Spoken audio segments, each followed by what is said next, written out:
Asibingelele Mbonani KZN TV sikwamukela ohlelweni lethu namhlanje lwengqikithi la sisuke sithi sukaphi lento sibuyile ke futhi namhlanje nesihloko sibalekile sisuke sithi ukusithinta kabanzi ukuze sikwazi ukuthi ezintweni ezenzakalayo ukwazi ukuqaphela ungahuhwa iyo yonke into eyenzakalayo ngoba usufundile usizokwazi ukuqaphela ezinye izinto ezenzakalayo nje empilweni.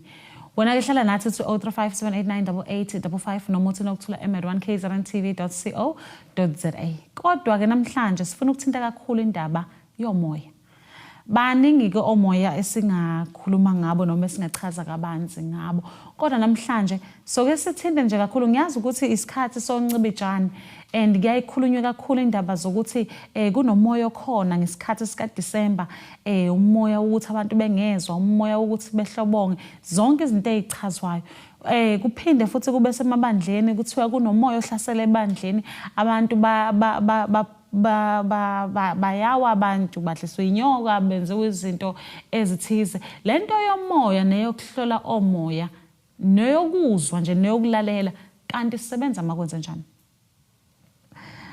Kunjalo Mbonani KZN TV ngihamba namfundisi namhlanje soke sithi ukuchaza kabanzi lezi zinto lezi esibhekene nazo ikakhulukazi ngoba siyezwa ukuthi umfundisi konke kuhamba ngomoya. And ubona indlela okugijima ngayo nangendlela okuphuthuma ngayo mase kwenze ukuthi ngempela kuyiqiniso ukuthi kuhamba nomoya. Sikubingelela sikwamukela ohlelweni. Ngiyajabula ukuba kanye nani namhlanje la kuleli khala sa1KZN kuyintokozo kakhulu nami. Nje ngibingelela nababukeli emakhaya namabandla onke nalo lonke uhlobo lwamahlela amabandla ngoba amabandla ayahlukana ayahlukana khona amabandla ensindiso khona laba abayibiza ngama Pentecostal khona ayizayoni khona lonke uhlobo mina ngeke ngithi wonke umuntu ofuna uNkulunkulu umuntu okulayini ocorrect so sibingelela bonke sibingelela bonke nje ababukeli. Mfundisi sesifundile ukuthi komoya kukhona ongcolile kukhona nomuhle angazi noma ngizobe ngihlanganisa kahle noma ngithi nakumuntu siqu kukhona lento ekhulumayo ethi kwenza kube khona ethi ungakwenzi ngokwami ngicabanga ukuthi shuthi umoya osuke ungitshela lokho masikhuluma mhlawumbe mfundisi awusihlaziyele labo moya laba ababili ngoba siya nakusikhathi sika December la kuthiwa khona umoya uhlasele kodwa sigcina singazi ukuthi ihlukanaphi. Yeah, it's very interesting itopic yakho ma. Kufanele sibuyele nje eqinisweni lokudaleka kwempilo indalo be it umKristu be it umMuslim whichever way noma ukholela kwisintu ifactor iyodwa ukuthi as abantu esiphilayo la enyameni kunomoya oyi force behind icreation kaNkulunkulu. Esikoleni sasitshelwa ngeindaba zokuthi izihlahla ziyaphefumula okusho ukuthi inomoya. Umhlabathi lo urealize ukuthi uyaphila mase ufaka imbewu kona isiqhumo ubona ukuthi kahle kahle nomhlabathi ngoba sonyathela hayi ukuthi ufila hayi ukuthi uyinto kodwa uyi creation ephilayo. So the whole universe i entity ephilayo. Thina nje enkolweni yethu ubuKristu siyasibuke kakhulu senze ama referral eBhayibhelini uGenesis 1:1 uthi ekuqaleni uNkulunkulu wadala amazulu nomhlaba. So lento yomoya ingazizi ifike kuthina abantu enyameni iqala nje kwi-creation even uNkulunkulu mayedala umhlaba there was a spirit behind ukuthi umhlaba ube sustained ingakho leyo dimension uyibiza ngamazulu le ndawo esithi amazulu and many a times ukuzwa abantu bethu umuntu maye nyamalala enyameni simfihla uyahamba endaweni esemazulwini noma esesihogweni okusho ukuthi uya kubuyela kwiposition nesiqu somoya. It just that ke kuya ngokuthi umuntu usebenze kanjani enyameni ngoba yonke lonke uhlobo lenkolo futhi la ikhuluma leyo ukuthi ukwenza kwethu nokunyathela kwethu emhlabeni kuzo identify ukuthi siya kwindawo right noma endaweni engeke sithokoze ngayo. Yes. Hence siyasithi ihlobo nabathandiweyo bethu rest in peace okusho ukuthi siyamfisela ukuthi engathi ngaye endaweni yokuphumula neyokuthula. So lento yemoya nomoya nemoya ehola abantu eyenza abantu babe nama appetite athile ba behave ngendlela ezithile isuka ngokujula kwempilo from the beginning nje. Hence buka la sisukuthi iBhayibheli lithi uNkulunkulu mayedala umuntu wathatha umhlabathi. Yes. Wayeseyaphefumulela kulomhlabathi lo. So leyo nto isho ukuthi kwamhlabathi unomoya wawo kwamphefumulo lo umoya. So imoya vele izoba mningi yashayisana ngiyayithanda nje mawuthi kuwo wonke umuntu khona lento le enye yayithi yenza uthola ukuthi into enhle. Let's say ulandela umuntu ku-ATM kuqhathaka ikhadi lakhe or imali yakhe khona kuwo wonke umuntu le portion yomoya ongathi hawu ucosha imali khona le kuwena futhi into ezothi hayi cosha umbize umnikeze. So as people kufanele sihlale siqonde ukuthi imoya ikhona futhi ayikho impilo ngaphandle komoya. Ayikho nje ayikho impilo ngaphandle kamoya. Yes, very powerful statement le somfundisi because ngiyazi ukuthi mase kuphuma umoya usufile. Yes yabona nje masikhuluma iqiniso ngisho umuntu elele if amawashi ethu siwacuphayo ayasivusa ngabe sewabeka emamoshwala abantu bavuka. Okusho ukuthi umuntu kahle kahle ukuvuka kwakhe abe kwi conscious mind ingoba umoya usuku empowerishile. Akuhlangene newashi. No akuhlangene newashi. Ubuka mina nginawo lama spiritual experiences. One day ngathi ngifuna ukuphakamisa inyama yami, not just lokho esayisibize ngo nightmare. Ngathi ngifuna ukuphakamisa inyama yami ngisembedeni ekseni ngabo 3. Nga realize ukuthi ngizizwa ngathi ngihlukene nenyama yami, but all of a sudden kwaba ngathi ngizizwa sengingena ngaphakathi kwaba khona into ewukhiye ethi khaqi. So mangikhuleka umoya ongcwele angifundise ethi wonke umuntu mawulele usephusheni. The dream world is a spiritual world.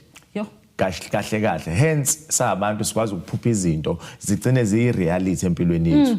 Ukwazi ukuphupha khona umuntu ophupha edle ephusheni ethi evuka ezizwe nambitha enyameni yakhe okusho ukuthi there is no life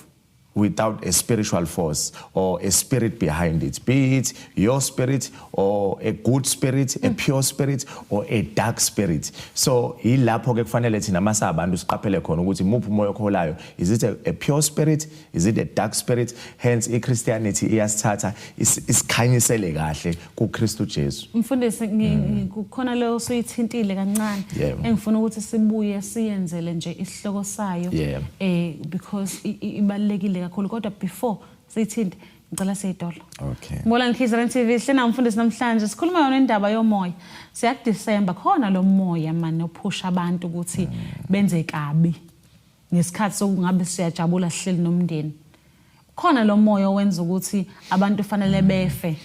ngesikhathi sokujabula esikhathi ngabe ufuna sihleli ngaso nomndeni. Lo moya lonothi akuchitheke igazi ukhona man lo moya. Siyabuya siyidolo.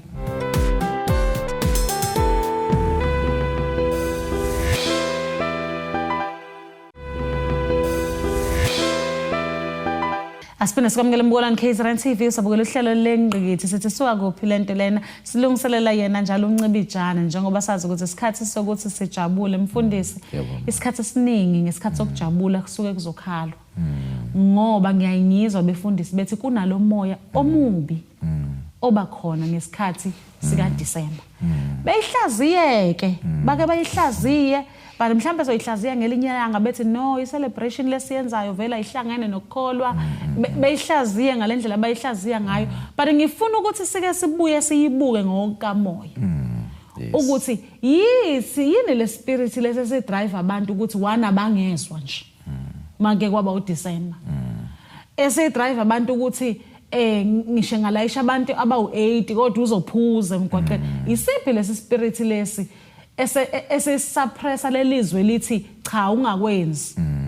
kuvuke sona sithi kwenza ya ngiyayithanda kakhulu le masibuka futhi sibukela December nokuqaphisa nje abantu bakithi Yes. ukuthi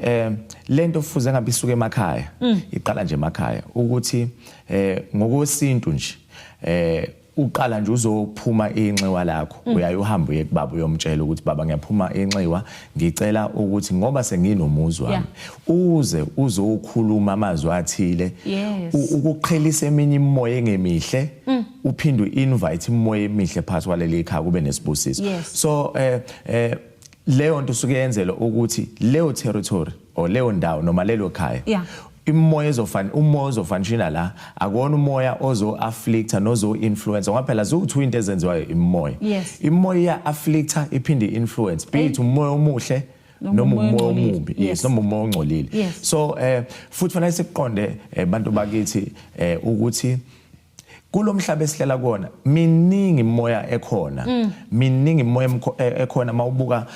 oShaka inkosi uShaka ubephila kuwo lomhlaba esihlala kona baningi abantu asebefike kule dimension nakulomhlaba abawusebenzisa kunathi thina masiclaim ukuthi we are 6 billion people on earth at this moment okusho ukuthi ziminingi imoya and kuphinde kube nemoya esuka kwamanye ama dimensions kuyaye kuthiwa those are fallen ones nabo bafuna ukuzo influence bazo influence so mawubuka kakhulukazi imoya iyayisebenze ebusuku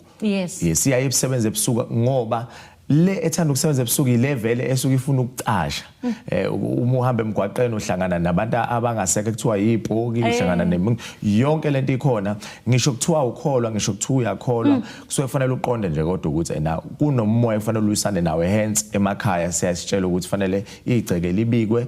ukuze si-invite umoya ocorrect umoya wokukhanya umoya ozokwandisa phakathi kwaleli ekhaya ngoba once sangayibika ikhaya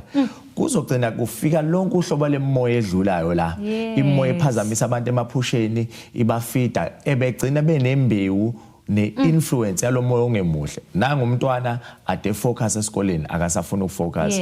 umoya odala leyo nto nangumntwana ade lalela akasafuna ukulalela kunabantu abagangayo labantu abagangayo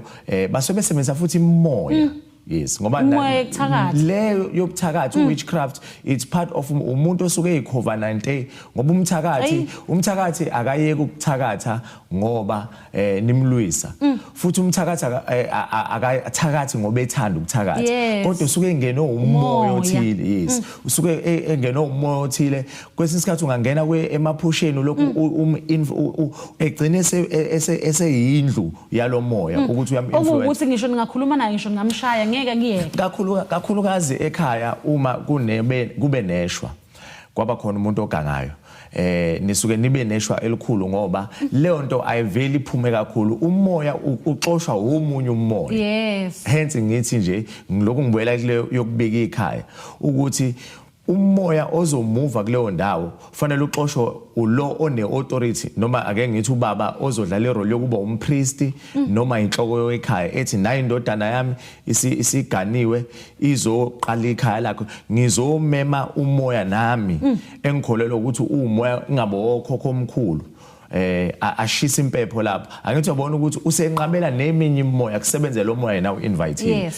ngoba uma kungenziwa lokho imoya iyakwazi ukubypassa ama territories la okungabikiwe khona hence nabantu fanele babikwe fanele you belong somehow noma ngabe umuphi umoya be it muhle noma mubi muhle mubi muhle kunabantu esibabiza ngamaphara abafowethu nodadewethu it's not just ukuthi umuntu uthanda ukubhema but leyanto there is a spirit behind if ufuna ukuqeda amaphara nangogogo uyakhala indodana yami umzukulu wami uyiphara ugogo kufanele aqonde ukuthi sukuma ubheka umuntu odila nemoya ozokwazi ukuthi ahlukanise umoya walomfana nalomoya omenza enze lezi zinto mfundisi ngiyakholwa mawusho njalo ikakhulukazi ngamaphara because lento sesiyibukile abelungu beyikhanda kuma movie besikhombisa amazombi enza njengoba kwenza laba abantwana esibabiza ngamaphara ukuthi umoya lo osukungenele ingane ukuthi ingashiya ekhaya kube edolobheni eBay ihambe iyohlala eBridgini impenkulu emhlabeni ekamoya impenkulu emhlabeni akuyona indlala ngoba indlala i-influencer yumoya. Impenkula akukona ukungabi namali ngoba uma siya kwa Johannesburg Stock Exchange manje eJohannesburg sizofika lapha yana mabethi baweya iDollar neRand bazobe bengabekile ama coins amaningi nama-dollar ama note amaningi. No, they will be scaling. So any other thing you see around, there is a spirit behind it. So kubalekile ukuthi sabantu sikufunda ukuqonda ukuthi impilo nje iyonke imove umoya. Bithi ngiswele ngiyahlupheka, I have to be spiritual ukulungisa inkinga yokuswela. Bithi ekhaya kulokhu kuvele kuyafiwa kufa abantu ngapha nangapha. There is a spirit behind. Bithi ama car accident ngikhuluma nje mina ngakithi endaweni yaseMandeni. Last year kuke kwaba nesimo sokuthi month after month same spot kuginqeka imoto kufa abantu nga3 nga4 nga5 nga3 nga4 nga5. There is a spirit behind. Okusho ukuthi kusuke kufunakala abantu abazokwazi ukububula banxuse noma benze any form of ritual bahambe beyoxosha lento esivele yazokwenza le ndawo ibe i-hotspot. Sineyindawo emphakathini lethu kuthiwa zama hotspots. Sineyindawo zokucima ukoma abantu uthola ukuthi kuyazi ukuthi hawo umuntu lapha kuthiwa khona amagama abasathi angazi kuthiwa kwajumba igazi. Leon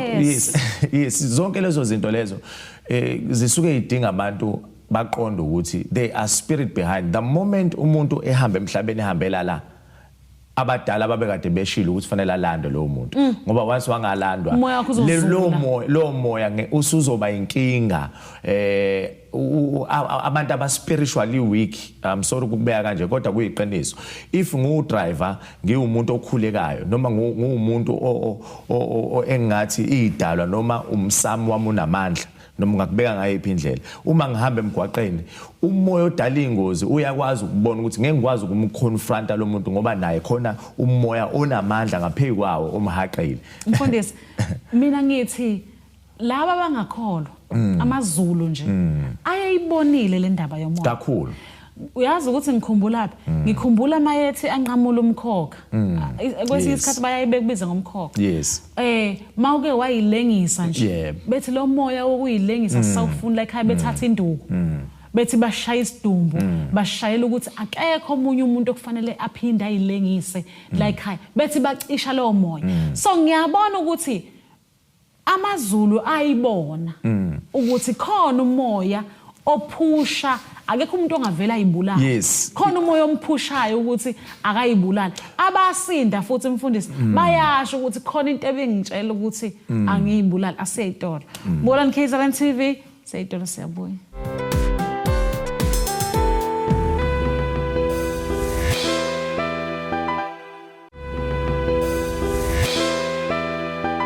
Asipenda sikamela Mbolani KZN TV sobukela ihlelo lenqikile. Sihle namfundisi namhlanje sikhuluma yona indaba yomoya lo osekuyiwona osusiphazamisa kakhulu, but bengisaxoxela mfundisi ukuthi I believe ukuthi amaZulu ayithola. Yes. I believe ukuthi bayibona lento because bayakwazi ukubona umoya bangawudingi la ekhaya egcekeni. Yes. Umoya wokuyibulala wokuyidubula bayawushaya. Thathwa induku kuthiwa sishaya isidumbu noma sesithule.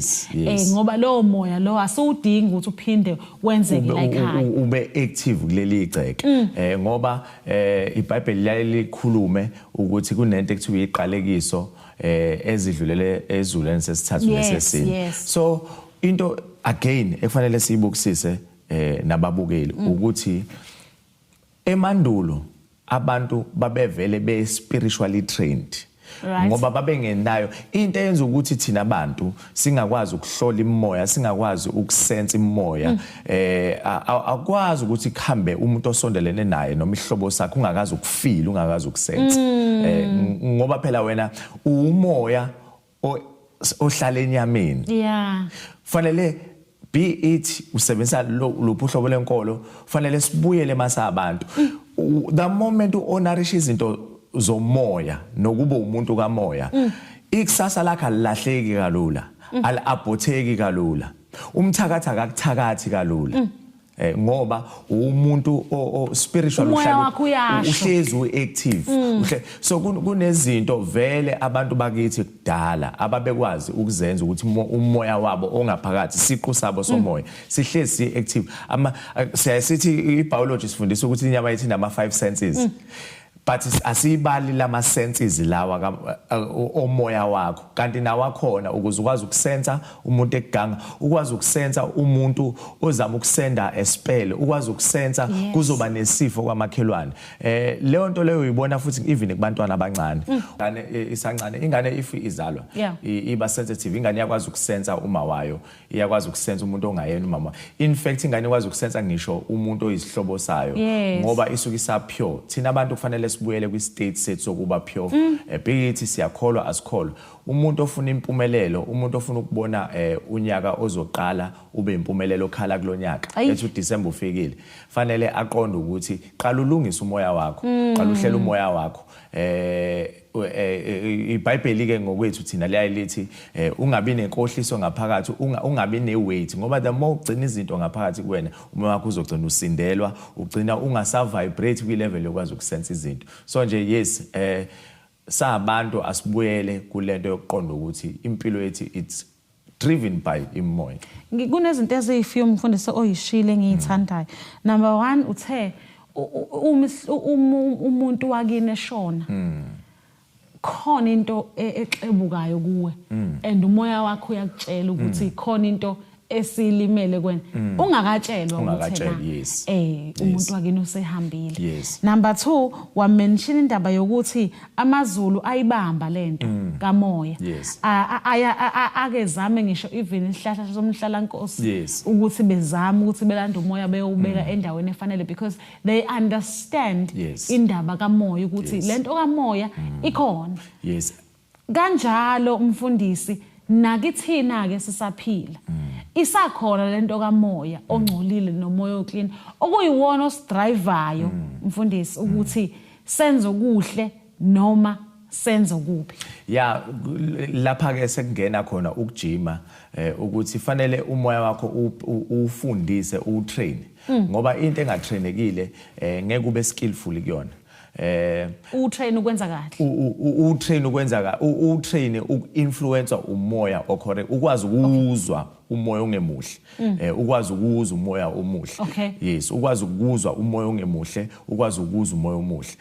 mawubuka nje abantu abaholi bethu nje ngizocela ukwenza umzekelo ngesilo ilembe leqamanya amalembe ngokukhalimbe inkosi uShaka if you notice a history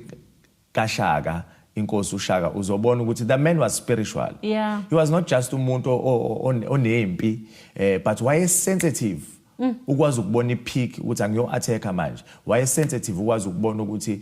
angamthembi lo why because he was spiritual wayekutrainile nomoya wakhe ukuthi ube sensitive ngalendlela le so thina amazulu vele sidalelwe in fact zonke izizwe into esiyenza ukuthi kube ngathi asekho that sensitive at this point kwi generation yethu izinto eziningi esezenzeka izinto ezini ama influences amaningi adala ukuthi impilo kube ngathi siyacendezeleka kucendezeleka ngisho thina abafundisi kucendezeleka amabandla kucendezeleka even inyanga izangoma they can even assure you ukuthi imimoya miningi at this point kulezi insuku zokugcina imimoya isimningi kakhulu so hence ubona abantu benza imigilingwane abantu benza imigilingwane engakaze ibonakale ngemuva speaking of imigilingwane mfundisi I wanted to ukuthi ngiconfirm lento obuyisho ukuthi amazulu ayayazi into kamoya ngeke ngizwe laphana kubafowethu laba bathanda ukuhamba lezi indlela engaqondile bengitshela ukuthi khona incweba abayifakayo uma kuzoza amaphoyisa umoya wakhona uyamtshela ukuthi asefikile ngaphandle kokuthi kube khona umuntu ozokhuluma naye indlela endaba kamoya the moment umuntu nje efuna ukuba empowered be ufuna ukuexcella you have to involve umoya ngiyasaba ukukhuluma ngale kodwa ngizokhuluma ngoba yinsizwa esihloniphayo lezi mawubuka nje umuntu osebenzisa into enjengengcwebe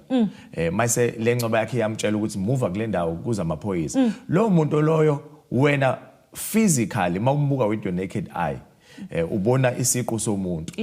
but spiritually uma iso lakho likamoya lingavule kumbone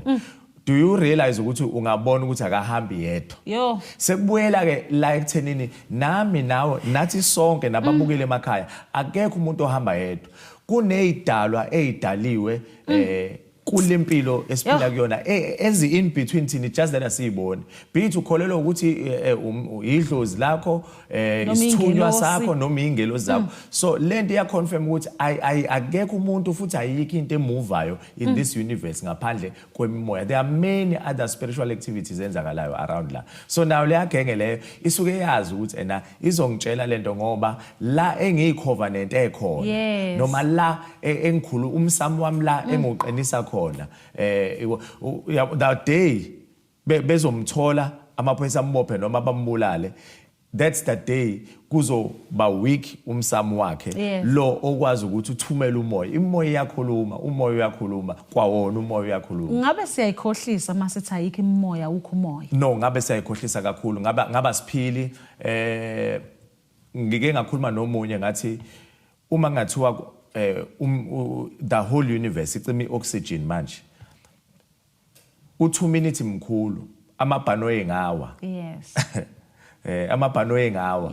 ngoba ama elements empilo athi ena kwamoya lo esiuphefumula lo esicanga ukuthi ioxygen kuyayisho njalo ekwathi ioxygen ioxygen the moment uyicima kuzosala ihydrogen iyashisa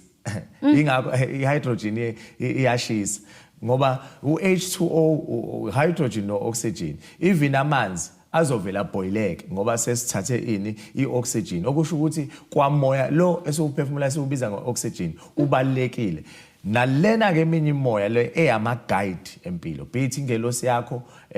ikhona ingelosi yakho iyagada ingelosi yakho iyakulwela ingelosi yakho kodwa kuyenzeka futhi ingelosi yakho ihluleke uma kuukuthi wena uhlangene nayo uphinde uhlangane neminye imoya ngoba umuntu kuyenzeka influence imoya eminingi. Hence khona umuntu njengamanje khona umuntu obudgetayo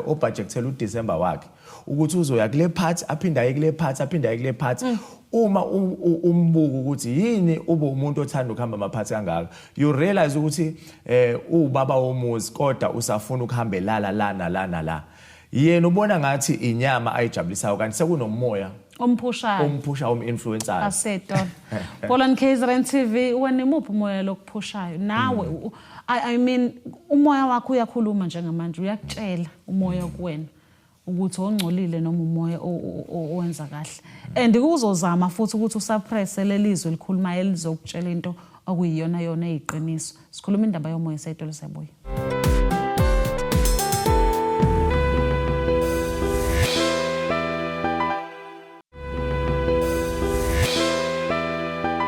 Asipena sikumukela one KZN TV sabukela uhlelo lenqikethe sihlena umfundisi namhlanje sikhuluma yona indaba yomoya sikhuluma nje ngoba vele siqaliwe siyakhulunywa ukuthi kuthiwa ngesikhathi sikancibijane omoya abaningi bayafika omunye nje useyazwa kumanje ukuthi unekelwa igazi engathi engabulala umuntu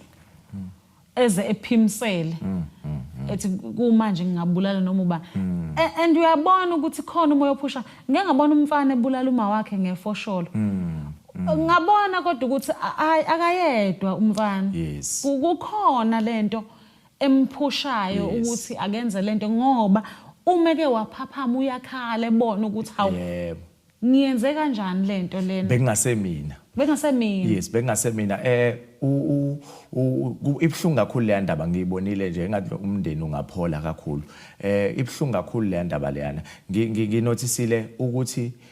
akayeni impela nalezi igameko ingakho kudinga ukuthi sikhuleke masiyisizwe kudinga futhi ukuthi sifundisane njengesizwe ukuthi lezi zinto then ubone ukuthi umoya wobulwane akusayena nje umoya lo oyisiqu sakhe as a person because umuntu ufanele silokhu sigcizelela kubabukeli ukuthi umuntu umoya vele so umuntu ufana nenkomishi ngabeka kanjalo ukuthi umuntu ufana nenkomishi the moment uthela uhalf ungayigcwalisi uvumela ukuthi nenye into ujuice usangangena usuzodilute la so umuntu nje ovela asuka azizwe ngathi unukelwa yigazi noma ufuna ukubulala lo muntu usuke edinga ukuthi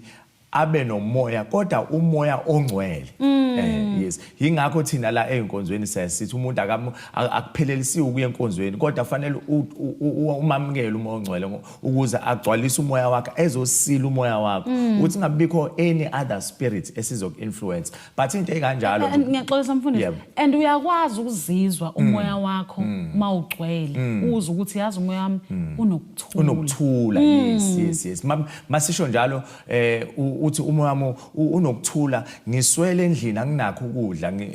izinto zami ayihlangene ischool fees sengane angasiqeda unyaka uyaphela angayi achieve lento kodwa umoya wami unokuthula okusho ukuthi awukho umunye umoya oinfluenceayo ngaphela izinto zakho mayingahambile kahle ungazi uinfluence omunye umoya ugcina usumonela abanye abantu yes usumonela abanye abantu so nje kubalekile ukuthi sabantu sihlale siguide enyameni siphinde siguide imoya yethu ukuthi imoya yethu kwi status right yini ngoba fanele one day mawuhamba la enyameni uyoyipresenta kumdali umenzi wakho uyipresent umoya wakho upure ngendlela ayodale ngayo yes uyipresent njengoba wawudale ngayo so nje kubalekile ukuthi sikhuleke yonke le moya ehaqa abantu bakithi indoda sibulale umkayo noma intombi yayo noma ingodosi yayo zonke lezo zinto lezo it's just spirit it's familiar spirit ezingena in between abantu zi-influence abantu uthola ukuthi umuntu akasayithembi yena usebona ngathi khona into emboyenzile uyangichithela egcinela kanti it's not just isikhwele kodwa sekuumoya o manifesta enyameni yomuntu ngesikhwele Fundisi inde kakhulu lento yomoya because sesiyibonile yenzeka eindaweni eziningi sibabonile umuntu nje esukela umuntu embulale engazi uyazi okunye iyamangaza lento omunye ubulala amalungu omndeni awu18 uyabona ukuthi lo moya omphushayo akusesiwona umoya ukuthi umuntu engaphila yes sekubuyela lapha ke ekuthenini futhi mina nje ngiyadila kakhulu nemoya ngiyayithi abantu ngiyabasiza ngokudila nemoya bithi umuntu othe endlini kunenkinga bithi umuntu ethi ingane yami ayizwa umuntu uyahayisa in fact ngakukhulela not once not twice ngikhulela umuntu ophanjanelwa ikhanda fanele siqonde ukuthi umuntu osuke sefunctional not kule dimension esikuyona siyayisithi thina ngokuqonda imoya siyayisithi lo muntu ubulewe efile ngoba phela umuntu olahlekelwe ingqondo osehamba ethatha izinto edle emgqonyeni lo muntu usuke efile kodwa usuke ephila you understand usuke efile kodwa ephila so there are forces if umuntu ohenesa okhulekayo uyakwazi ukuthi ulwisane nalo moya lo ngoba kwesikhathi uthola ukuthi usuke ungekho kuyena enyameni yakhe kodwa usuke influence umoya wakhe yes usuke influence umoya wakhe nalaba ababulalanayo nje it's not just umuntu ukumphanisha enyameni umthatha umisejele akumshintshi fanele sijwayeze ukuthi yonke into fanele sidile ngayo spiritual uma ufuna ukulungisa inkinga engathi ungahamba uye ezimpandeni zayo inkinga ukuthi suswa yini yes khona umuntu osebenzayo imali angayiboni khona umuntu othi yazi ngishadile kodwa ngikho happy ngoba ihappiness ayizi ngokuthi uphethe lento physical iza ngendlela espiritual ngike ngibone mina ngami ngike ngaba nenkinga eyodwa 3 times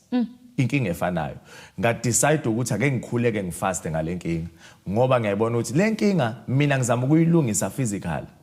mangilimala nemoto ngithi ngizohamba ngiyise kamakhenika kanti ayisadingi umakhenika isi spiritual inkinga yami but ngithe mase ngiqala ukuyilungisa spiritual ngase ngiyayibona indlela ukuthi nansi indlela so nje bantu bakithi fanele baqaphele ngasonke isikhathi ukuthi impilo ungazama ukuyilungisa physically kuphela kodwa uphinde uqonde ukuthi there are spiritual forces that drives life lo moya wokhondolo ngizocela siphinde sikhulume ngawo masiphinde sibuye ngoba ngiyazi ukuthi ungeminye yemoya lebizwa ngeyemndeni ukuthi nje kuzo affect yonke into la egcine kuzoqondana nawe kuphela uzo affect bonke abantu abala egcikeni but yes kuleli ikhaya but ngicela ukuthi siubeke eceleni wona siubekele isho elandelayo okwamanje mfundisi nginikeze ithuba sikugoqa kule topic esikhuluma ngayo ngeindaba zemoya ngine solution ngemoya ngiyaba invite ababukeli emakhaya ukuthi there is a solution ufuna ukushintsha impilo yakho ufuna ukuba no December ohlukile awufuna ukubehave ngendlela adu behave ngayo there is a solution for imoya thina siyayisithi umuntu maye kuKristu Jesu useyisidalwa esisha ngoba uJesu ufike emhlabeni ifundiso zakhe zakuprove ukuthi uyakwazi ukulisana neminye imimoya one day iBhayibheli lithi uJesu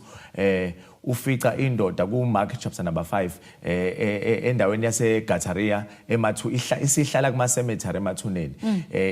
inalo lonke ihlobo lemoya ufika uJesu uyayixosha lemoya iphanjanelwa nayi ikhanda lantu uyayixosha lemoya uyayiyala futhi uyayichanela ukuthi ayihambe iyongena yes le ndoda yakhululeka kanjalo one day uyabona uJesu lithi iBhayibheli abafundi bakhe babe ne situation bafuna ukuya ngaphesheya kolwandle beye kwenye idestination kodwa lo moya uyabavimba udla ngamagagasi ngenxa yomoya ufika uJesu rebuke umoya bayakwazi ukufika la bafuna ukufika khona okusho ukuthi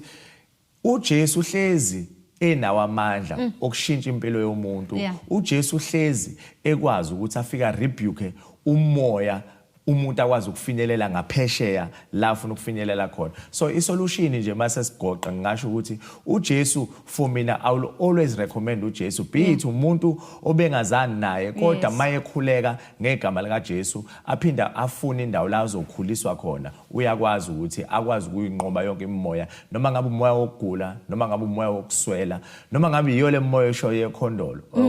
yokhondolo esibiza ngama bloodlines uJesu uyakwazi ukufika imise ngufakazi from 2012 uJesu efika empilweni yami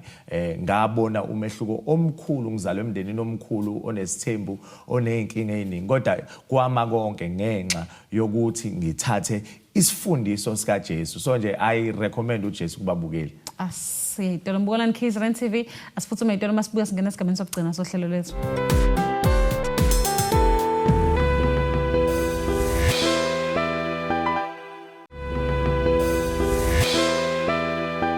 Asipena sikomela mbona KZN TV njengamanje singena esigabeni sokugcina sohlelo lethu sifanele sidedele umfundisi ahambe beyokhonza besikhuluma kakhulu indaba yemoya lesuke ihlasela umfundisi uyibeke kahle wathi amazulu ayeyibonile noma engangaba nayo indlela mhlawumbe okuthiwa iqondile noma eright yokulungisa kodwa amazulu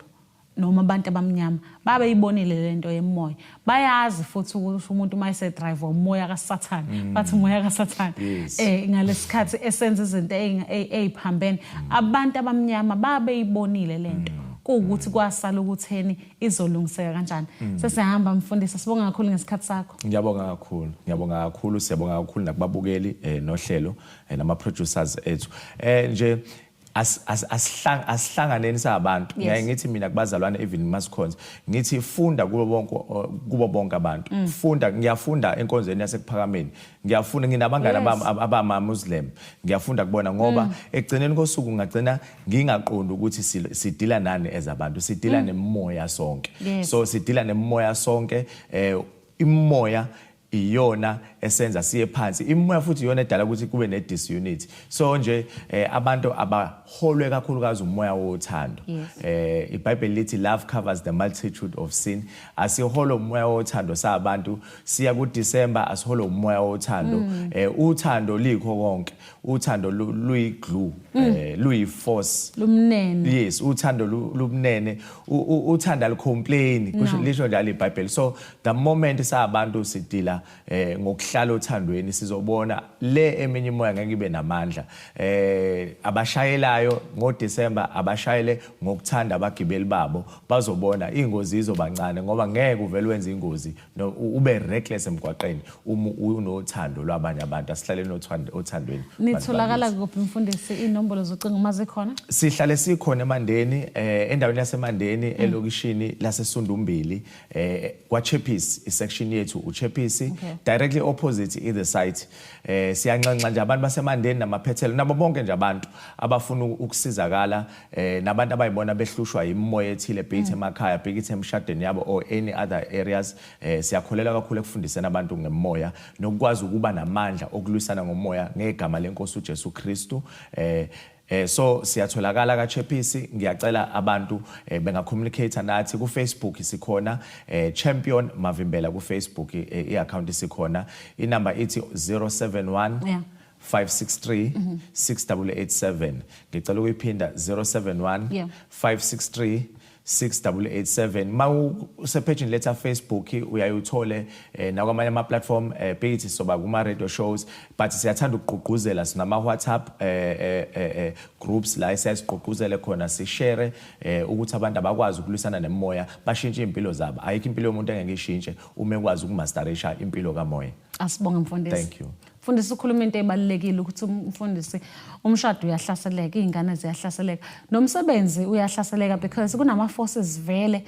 angafuni ukuthi usebenze nangafuni ukuthi ikhaya lakini livuke.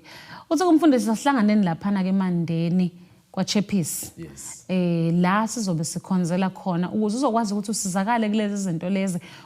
Nawe uyeza ukuthi umoya wakho awugcwele, ukuthula kukho. Usabathe uyacinga ukuthi yini engihluphayo nengihlukumezayo, but awuthola ukuthi yini ekuhlukumezayo, kodwa uyezwa ukuthi umoya wakho awugcwele, ukuthula akukho emoyeni wakho engathi uyavunguzela. Yenza njalo ke thinta umfundisi ukuze kwazi sekulekelele akubuyisele endaweni yakho efanele. Ngale kwalokho ke thina sizobe sikhona ngesonto elizayo khona la ku 1K TV siqhubeka nezinye inhlelo. Asithemba ukuthi nilijabulele uhlelo lesi namhlanje nokuthi kukhona nikufundele kukhona. Phephani ke kulesikhathi sikancibijana siyanthanda.